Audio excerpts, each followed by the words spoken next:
welcome to Literally Latine. My name is Sofia Reyes, and this is brought to you by Latino USA TV. Today, I'm here with Mena. Hi, Mena. How you doing today? Hi, Sophia. I'm doing great. I'm so excited to be here in this beautiful space. Awesome. Thank you so much for chatting with us today. So, tell me a little bit about yourself, where you're from, what you do. Yeah, of course. My name is Mena Dominguez, but everybody knows me as Mena. I was born here in Phoenix, Arizona, and my parents are from a town in Chihuahua called Nuevo Casas Grandes. I actually lived there for 7 years of my life, and I had a really fun childhood living in Mexico. You're surrounded by family.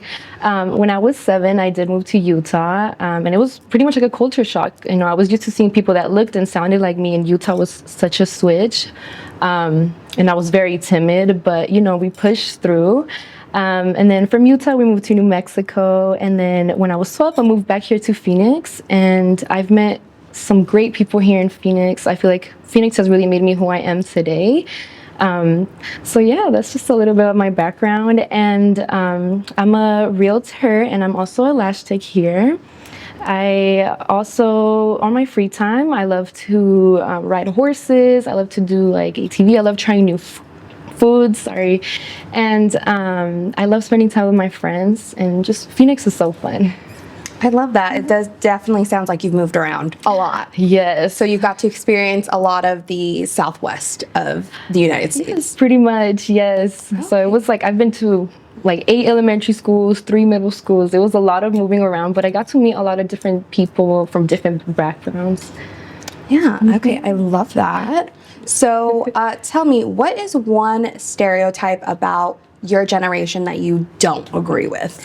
I definitely do not agree with people who say that Gen Z is lazy, that we're not hardworking, that we want things easy. I definitely have met a lot of people my age that work 50, 60 hours. They can't move out of their parents' place still. They still don't make a good living, and they're just working every day. They have side hustles. Everybody that I meet is super hardworking, so I feel like that's just a stereotype that I don't agree with.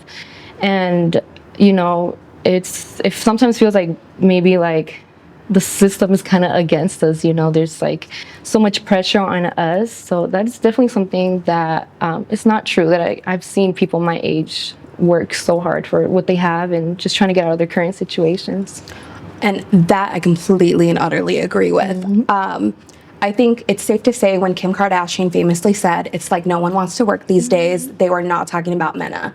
So tell me, Mena, do you feel that your hardworking mentality was something that you inherited, or do you think it's something that you've had to adapt to? I feel like it's a mix of both. Definitely inherited. My mom is a beast.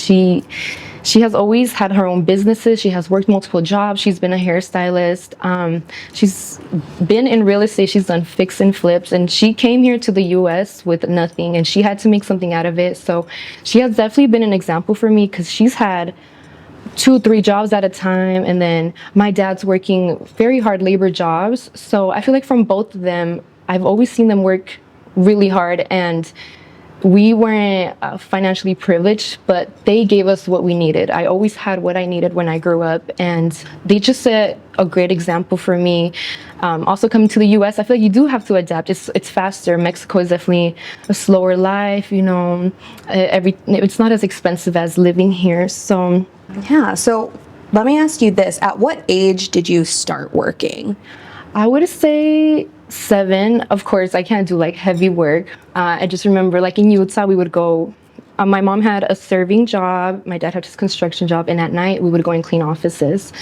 So me and my older sister, we would go and help them out, you know, taking out trashes and things. And as we moved around, my mom actually ended up starting her own cleaning business. So we kind of helped it from the ground up. I don't know, I'm very used to just working, and they definitely have showed me what it's like to put in that work. You know, just because you're hardworking doesn't mean you're technically rich. You know, it's kind of what you can grasp on. So if I could give them a little bit, like an ounce of what they have given me, that would feed my ambition. And I think that's why I'm so ambitious and so hardworking, just because of the sacrifices that they made for me. if I could give that back to them. Yeah, absolutely. I think that's really inspiring too. I think a lot of people, as you said, they do underestimate how much our generation works. Yes. And everything. I know I started working, I think, at like 14. Wow. So yes, yeah. a lot of my Hispanic friends and Latino friends, it's like, yeah, like it's normal for us. Hey, like I started working with my parents at this age, I started at this age, and it's just anything we can do to help around, or it's very family centered. So absolutely. And so of the many hats that you wear, so we have lash tech, full-time baddie.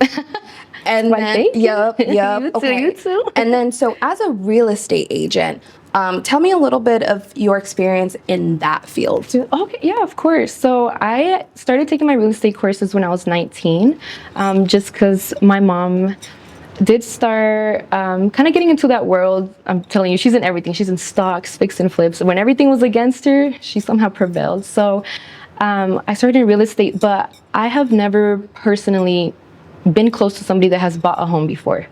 I didn't know the process. I was in school, and it's a very accelerated course, and I just didn't understand what was going on. You know, I had never been through that experience of home buying or home ownership.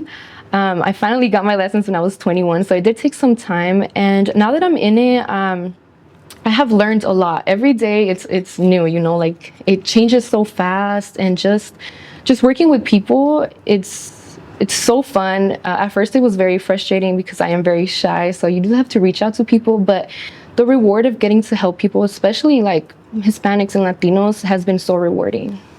Okay, yeah, I like how you mentioned that. I think that's a thing. No one our age can buy a house right now. Yeah, like, so I can't think of people around me who have gone through that experience. So I feel like when I jumped into it, I was like, I don't know what I'm talking about. So it did take a lot of learning, and I'm definitely here to answer any questions for anyone now. Okay. So I know that you've only been in the industry for a couple of years now. So from your perspective, from when you started to now, how do you think it's changed since then? Yeah, it has definitely changed a lot. As soon as I started, of course, older agents are used to like the old ways, you know, everything's now electronically, but it's just something that I feel like Gen Z, we can like adapt like this, you know, making content. You now have to make a brand for yourself. People want to know you before they work with you, especially because this is one of the biggest purchases they're going to make in their life. So it's very important to know who you are. So I do have to brand myself. But in these last, it's been like a year and a half that I've been in the industry. It has changed dramatically. Like there's been lawsuits. So imagine for a couple months, I'm learning how to do something this way, and then something happens. I have to adapt and switch over and start working a different way. So I feel like real estate is very fast paced, and you do have to adapt fastly to new laws or new clients. And every agent that I've talked to that has been in the industry for a while, they're always like, oh, you entered at such a tough time, especially with like interest rates and how the market is like, it's so unsure right now. But they're like, if you can make it out of this craziness right now, they're like, you'll be a great agent. So it has its ups and downs, and every day I'm learning something new. I have to be quick and just adapt. Okay, yeah, and I like how you also mentioned that it's not just being a realtor anymore. You also have to be a content creator. You have to market yourself on Instagram, TikTok, and all these things. And so I think that's probably something that older generations, where, you know, they might get really excited that they have a billboard. Yes, but they're very old school. Yes, yeah. And so now it's like, oh, well, my house went viral. So yes, and definitely they, I feel like I have a colleague who's also in her 20s, and will bring ideas to the table, and sometimes it's like, they're like, no, because they're so used to doing it a certain way. But we definitely want to innovate, and, you know, we've had internet access since we were young, so I feel like it is a way to elevate your business and just the way everything runs. Absolutely. And so besides money in general, what do you think makes home ownership feel so impossible for our generations, or even Zillennials or millennials? Yeah, of course. Yeah, we have worked with people who are almost in their 40s, and they're still struggling to get a home. I feel like one of the main issues, because money is, of course, a big factor in buying a home, but excluding that, I feel like it feels impossible. It's like a lot of people do not know where to start. They don't know, you know, I feel like they're afraid to ask questions. And also I feel like a lot of people are burnt out. They're like, if I get a home, is this going to be more responsibilities for me? Is it just easier to rent? I feel like since people work so much, they're so burnt out and they're scared to reach out and get information. They don't want to feel dumb, especially like the headlines that are about younger generations that we're lazy. We want to buy our $7 coffees and such, you know. But I feel like just getting educated and just knowing when to start. That's why me and my colleague, we started a program called our Gen Home Journey, where we host free seminars and we start from the bottom, from budgeting, not even from, oh, I'm ready to buy a home. No, we start from budgeting, you know, where are your expenses, how much should you save a year, how many hours should you work, and just like starting from the bottom, credit repair, anything of that. So that way, when you're ready, you can get into a home, you know. A lot of people, they want to start with their dream homes. Maybe we can start with something smaller, you know. I feel like this generation has a lot of expectations, like hustle culture. We see people our ages buying huge homes, but I feel like if you start with something small and something realistic, it's definitely possible. If there's one piece of advice that you could give for this generation, like what do you think it would be? Yes, I feel like right now everybody's like, oh, it's up in the air. Is the market gonna crash? Or a lot of people lived through the 2008 crash. They saw their, especially our generation, we saw our parents maybe lose their homes, or maybe we don't know anyone that owned a home. So I feel like there's a lot of uncertainty there, and like just seeing foreclosures is scary. My biggest advice, because people are like, oh, is it a great time to buy? Is it a great time to sell? What should I do? I feel like whenever you feel ready, that is the perfect time for you to. Whenever you feel ready and you have like the right people by your hands, I mean, that can hold you through the whole process. And if you have a great team with you, I feel like it's definitely possible. There's also a lot of programs out there to help. And I feel like as of recently, more people feel like it's impossible because a lot of programs have gotten defunded. Down payment assistance, that one took a big hit. So it's just finding a way around and adapting and just having the right people next to you. A great realtor, a great loan officer can definitely get you to, you know, buying a dream home. Well, thank you so much, Mena, for sitting down with me and talking about such an important topic that really impacts our generation today. So definitely let us know where we can find you and some of the projects that you're currently working on. Of course. So my Instagram is jimenasales.homes, and that's also my website as well if you're interested in home ownership. For lashes is Jimena's Lash World with no O, WRLD. And currently we are working on another free seminar. We always have food and mocktails there for everyone. And it's just, maybe you're not ready to buy a home, but you just want to know about the process. We'll definitely start from the bottom and lead you that way so you can have, you know, some help, somebody to grasp on. We're there to help.